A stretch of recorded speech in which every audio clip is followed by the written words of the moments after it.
My name is Jason Vitug. I am an Elizabeth, New Jersey native. I grew up in Elizabeth. I went to Rutgers University, and I had an opportunity to move out to California when I was recruited by Tyco, and that's how I ended up in Silicon Valley. I worked in Menlo Park, California. Actually, my office is right across Facebook headquarters, so I was, within the trenches of that, and actually bought half of our campus 2 years ago.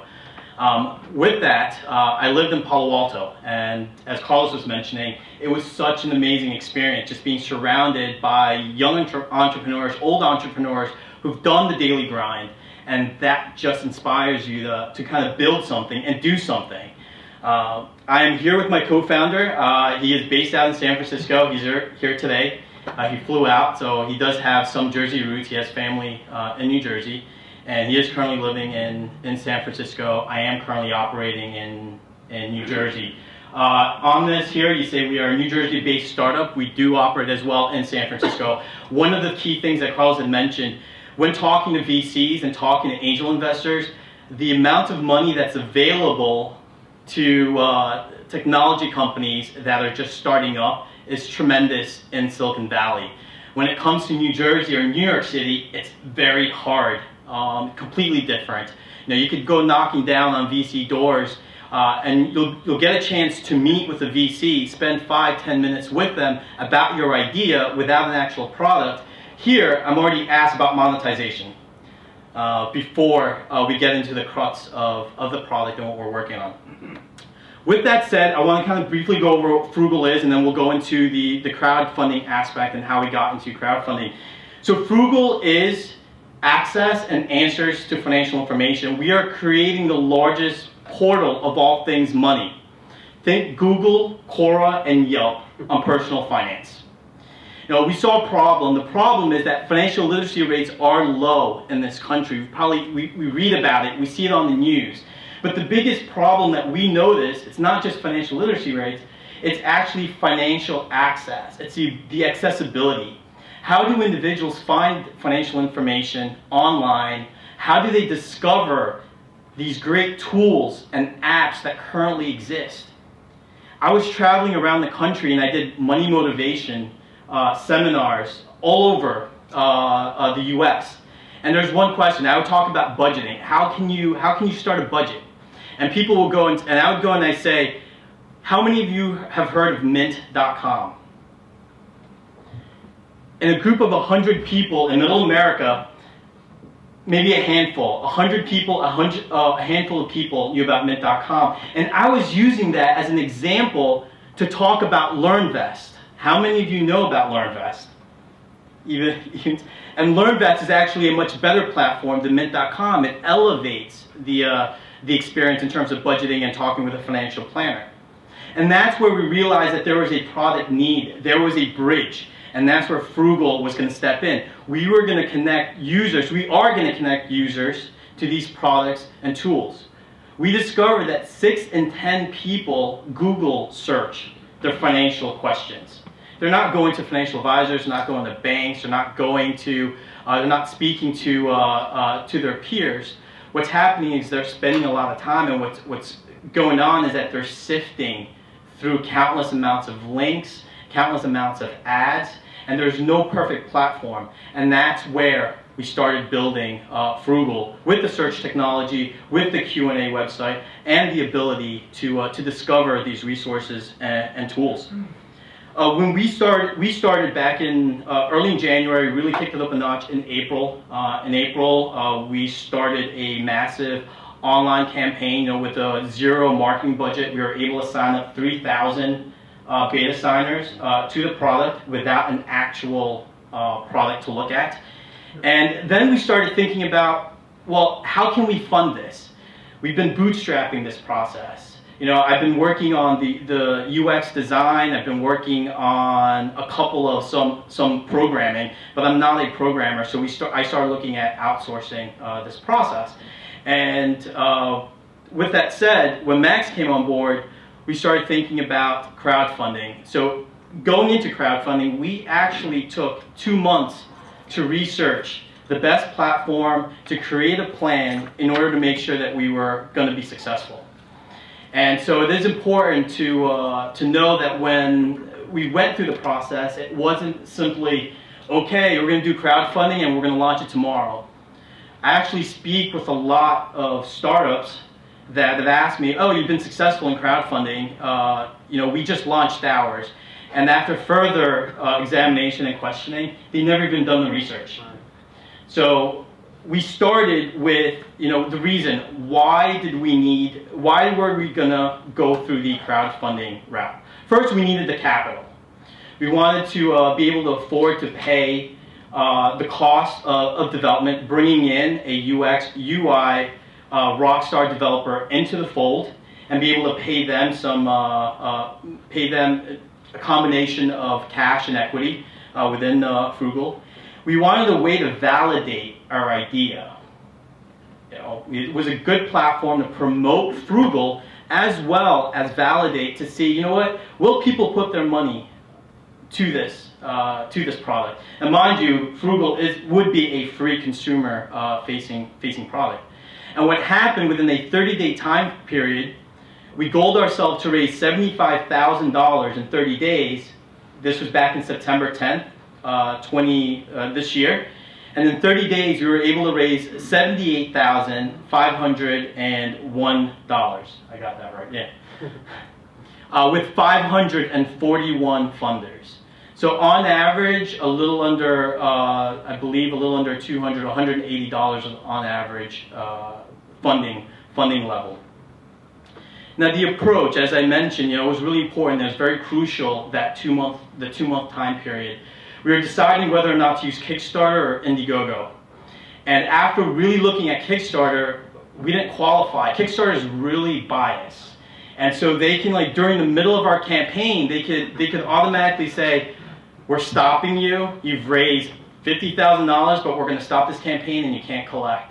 What they do is they start adding all these restrictions, and they could potentially consider us a social network. Since we were building a community, we may fall within that social network. Therefore, we could potentially lose the money that we raised.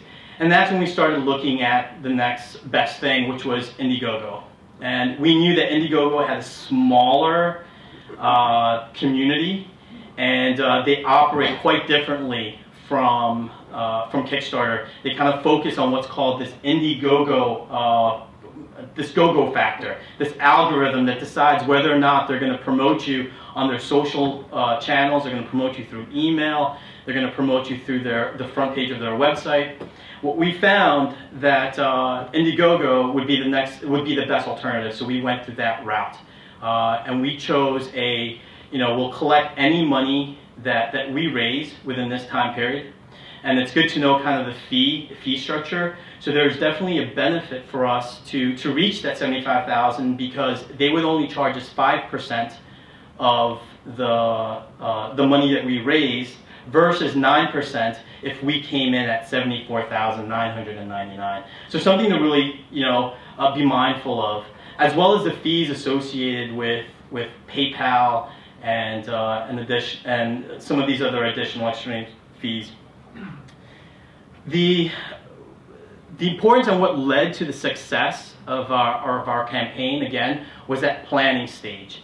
And part of that too, within that 2-month time frame, what we did was we took those 3,000 people that signed up for our beta.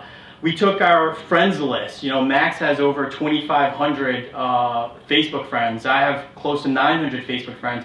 And we made sure we prepped them about the launch of our Indiegogo campaign. So it was really important to excite them that, hey, this is coming. And we need your support early on, especially our friends and our family members. And we did this in a lot of creative ways. We sent them emails, we sent text messages, we created videos prior to the launch of the campaign. So when we did launch the campaign on September 10th, our friends and family and those connected to us through social media were not surprised that we were asking for money, but now we were ready.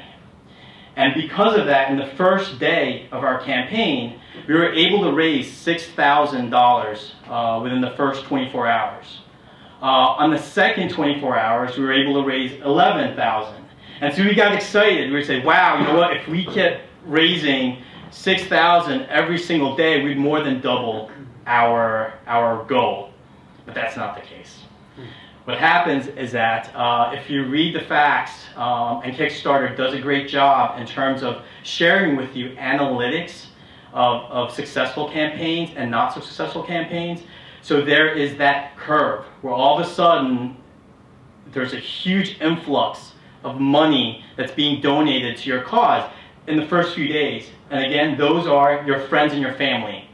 You don't have to validate the product, because what they're doing is that they're basically giving you money because they know you and they know that you will be successful. And so that's how we saw the first influx of cash into our campaign. Then we saw a lull. We'll see $50. One day we only had $50 donation, and that's when we like the beads of sweat just started pouring in, and it was scary.